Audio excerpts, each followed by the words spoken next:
Good day, RGV. Today on Valuable to Vida, we've got a special guest in studio to talk about the Big Squeeze Texas Folk Life competition. We're also talking about the limited hit series We Own This City. We've got a Pet of the Week segment plus details on a local artist's recent work. That and so much more today. The show starts right now.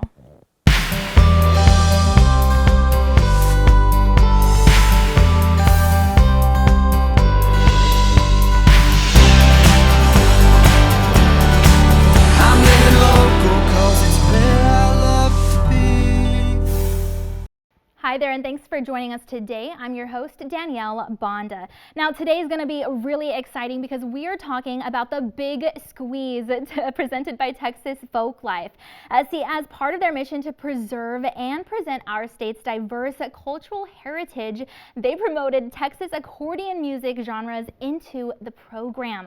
Over 300 talented players from dozens of Texas communities have taken part in this, and they've received so much support from our community with in turn supports our RGV-based accordion music traditions. So we've got program director Sarah Rucker involved, and she's been involved with the program since inception. And she's dedicated to this statewide nonprofit organization because it's really just helping different cultures live on here in the Lone Star State. So it's designated by the National Endowment of the Arts and the official folk and traditional arts organization of Texas. And now we're helping their team celebrate all that they've accomplished so far. We're absolutely honored to have 2007 Big Squeeze champion, musician, and educator Juan Longoria Jr. here in studio to tell us more. Hey Juan, how's it going? How's it going? Oh my goodness. Yes, we are so excited to have you here. So first of all, you've got to tell us a little bit about your background, and then maybe for those who are unfamiliar, what is the Big Squeeze Texas Folk Life? My name is Juan Longoria Jr. I'm from Brownsville, Texas. My background, I was literally born into it. My father, he's the one that showed me at the beginning, but my uncles play, my cousins play. So I was born into a musical family, and I embraced it on that. Yeah, absolutely. And so, of course, you had to start somewhere. So how did you even get involved with this, and how does it feel to be a former champion, because you are just bringing your talents to life every single day? Well, the Big Squeeze, it's a nonprofit organization. I've been working with them since literally 2007 when I participated, and luckily, Dios, it was my day that day, but ever since then, I've been either helping them, either judging or consulting them, or now at this point, I work with them yearly because I have that. I'm the director there at Los Fresnos High School, and 9th to 12th grade, and we have a Conjunto Alcohol program there, and we work yearly to try to promote, like you mentioned, the culture and just to bring that legacy that my parents brought to me, show it to them, and I mean, I love what I do. Yeah, it really shows, and then that transfers to the students. Of course, so much hard work has gone into this, so much practice, and I understand that, speaking of your students, you've had several students be recognized, including one that made it to semifinals. I mean, kind of tell us about that experience. Well, I was counting right now. I was like, okay, pero just, I hope I'm not gonna. I counted at least 6. Okay. Maybe there's more. I know I've had at least 6 students that have gone to the semifinals and finals, and one has won at 1 year he won the finals as well. So hopefully the list keeps on growing on that with students, and I mean, props to all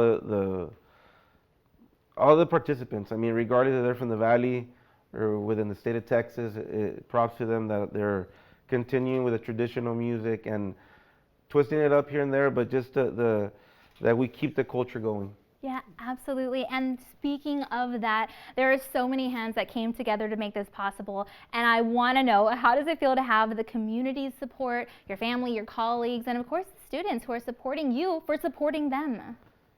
It's a blessing. First of all, it's just the support that you get from the community. From, like, when I won initially, Ya te viejito, right? But years ago, it was rewarding. I mean, because you do it because you like doing it, but when you feel like the community embraces and they got your back in that sense, I mean, that just makes it so much more. And now that these programs are opening, when you mention education, Yeah.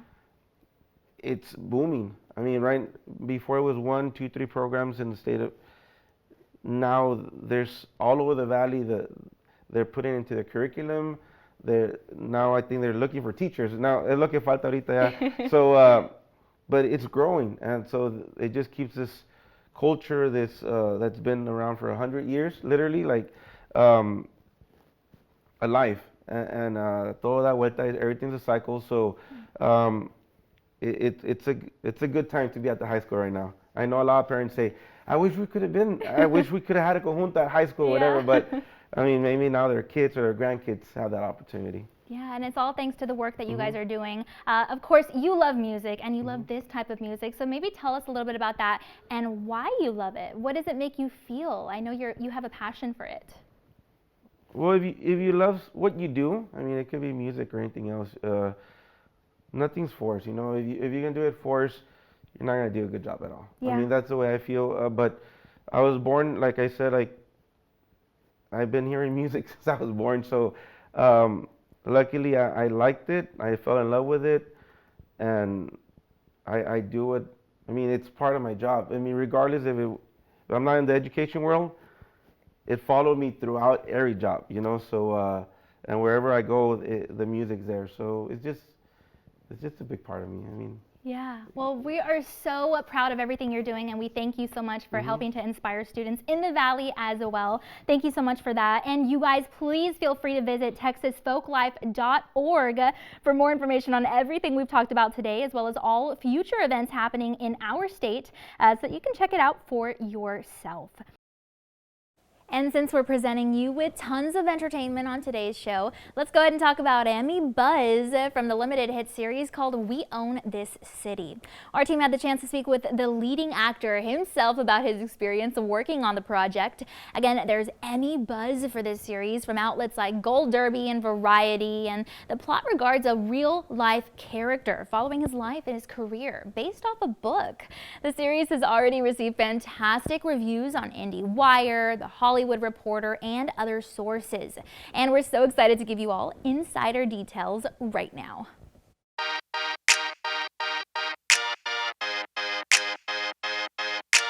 Hey everyone, I'm Lucas Van Engen from We Own This City. I played the role of Leo Wise in the miniseries on HBO, and I'm really happy to be here and talk about that and other areas of acting in my life and whatever you want to talk about. Yeah, so We Own This City is about the rise and fall of what turned out to be a corrupt section of the Baltimore police called the Gun Trace Task Force. They were tasked with getting guns off the street. They were given free license with they didn't have to wear a uniform. They could go wherever they wanted. And the series is really chronicles what happens and the results of drug prohibition policies at the highest level, of mass arrests, and the results on the lower levels of policing, and the negative effects that has on actual policing versus racking up numbers for the people in charge. I mean, you can imagine getting an audition for a David Simon show, how thrilling and nerve-wracking that is. And so with lots of legal jargon lines that I spent a very long time memorizing. But the thing that encouraged me was the person I play, Leo Wise, I looked him up online, and he happened to be wearing the same exact glasses that I own. Like these same, I'm like, those are Warby Parker glasses. And those are what I wear when I'm not wearing contacts. He had my haircut, my complexion. I'm like, I just need to get out of my own way and just really say the line. In fact, my wife is an actor, and I was playing around with like a slight dialect that Leo has, and a regionalism. And I'm like, hon, what do you think about if I do it this way or if I just do me? And she's just kind of like, just do you, honey. Which saved me and probably saved me the role and probably the series from me doing poor work. But anyway, it turned out really well. Leo Wise is an incredible incredible person. I got to meet him a couple weeks in, and he confirmed that they were Warby Parker glasses. I got to know him. He's a really incredible person who really lives what you see me portray. He's much more friendly and humorous than I am in the series. But I also said, I play you really serious in the series. Like, I'm really sorry, I didn't really grab your sense of humor. And he's like, oh no, I work on very serious. In the pandemic, we went through a really hard time around all of the issues in this show. I did a lot of self-reflection.